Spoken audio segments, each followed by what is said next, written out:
Baru-baru ini kita digemparkan dengan sebuah berita yang menyayat hati seluruh rakyat Malaysia. Berita mengenai kes kebakaran di Pusat Tahfiz Darul Quran Intifaqiyah yang merenggut nyawa 23 individu. Seksi pendakwaan bagi kes bakar Pusat Tahfiz Darul Quran Intifaqiyah bermula hari ini.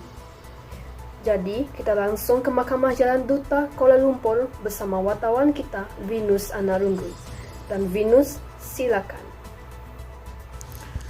Terima kasih kepada rakan tugas di studio, Justin dan Pritisya. Bersama saya Venus Anarunggu dengan nama matrik 20 DPM 19F1057. Baik, seksi pendakwaan bagi dua suspek yang didakwa atas kesalahan membunuh dan khianat bagi kes membakar pusat tahfiz yang bermula kira-kira pukul 11.45 pagi sehingga 12.15 tengah hari. Dan saya difahamkan seorang suspek memakai baju warna hijau dan seorang lagi suspek memakai baju warna merah, dan kedua-dua suspek tiba di mahkamah dalam keadaan tangan bergaris dan dihadapkan di hadapan Magistrate Siti Raziah Kamaruddin mengikut Seksyen 302 Kanun Kesiksaan kerana membunuh. Kedua-dua suspek tersebut telah dihadapkan di hadapan Magistrate di Mahkamah Magistrate Jenayah 7 dan namun kami pihak media tidak dibenarkan untuk mengikuti sesi pendakwaan tersebut dan hanya ahli keluarga saja yang dibenarkan untuk berada di dalam mahkamah. Dan selain dari kesalahan membunuh, kedua-dua suspek tersebut turut akan didakwa bersama 4 lagi suspek yang lain bagi kesalahan dadah mengikut Seksyen 15-1 Akta Dadah Berbahaya 1952. Dan selain ahli keluarga suspek tersebut, turut kelihatan juga beberapa ahli keluarga mangsa yang turut sama hadir bagi mengikuti sesi pendakwaan tersebut.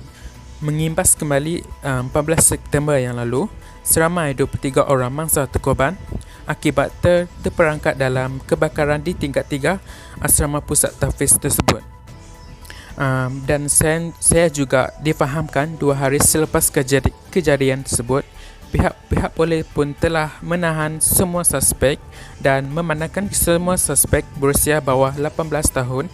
Jadi sama-sama kita menantikan hukuman yang akan ditetapkan oleh pihak mahkamah kelak. Jadi sekian saja langsung dari Mahkamah Kuala Lumpur. Kita kembali ke rakan setugas di studio, Justin dan Pritisya. Silakan. Terima kasih kepada rakan setugas Venus Anarunggu. Akhir keruh, 4 pelajar perempuan sebuah sekolah pemulihan akhlak di negeri ini dihadapkan ke Mahkamah Seksyen di sini hari ini atas tuduhan memasukkan botol deodoran ke dalam sebuah kemaluan seorang penghuni lain awal bulan ini. Keempat-empat mereka yang berumur antara 18 dan 19 tahun bagaimanapun mengaku tidak bersalah sejurus pertuduhan dibacakan terhadap mereka di hadapan Hakim Ahmad Sazali Omar. Mengikut pertuduhan, keempat-empat tertuduh didakwa melakukan hubungan seks dengan cara memasukkan botol deodoran ke dalam kemaluan seorang remaja perempuan berusia 16 tahun 10 bulan.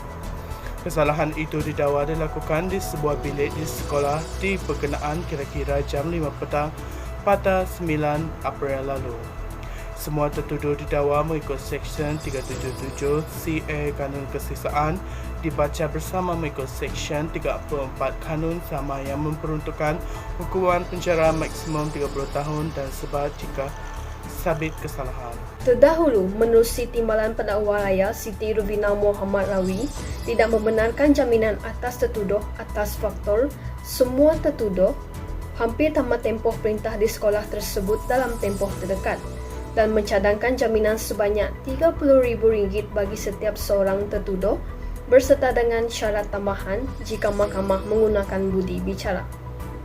Bagaimanapun, setiap tertuduh dalam rayuan menerusi Peguam Bela Andrew Lawrence memohon jaminan sebanyak RM5,000 bagi setiap tertuduh atas alasan keluarga berpendapatan rendah. Ahmad Sazali kemudian membenarkan jaminan sebanyak RM15,000 bagi setiap seorang tertuduh berserta dengan syarat tambahan semua tertuduh perlu meneruskan tempoh perintah di sekolah tersebut sehingga kes selesai jika jaminan dibayar. Mahkamah menetapkan 17 Mei hadapan sebagai tarikh sebutan semula kes sementara menunggu laporan keputusan perubatan mangsa. Berita ini akan diakhiri dengan video keindahan sambutan Hari Gawai yang disambut oleh kaum-kaum di Sarawak dan kaum-kaum di Sabah baru-baru ini. Teruskan bersama kami di TVI Sarawak. Jaga kesihatan anda, jaga pencerahan sosial dan patuhi segala SOP kerajaan. Selamat malam Malaysia.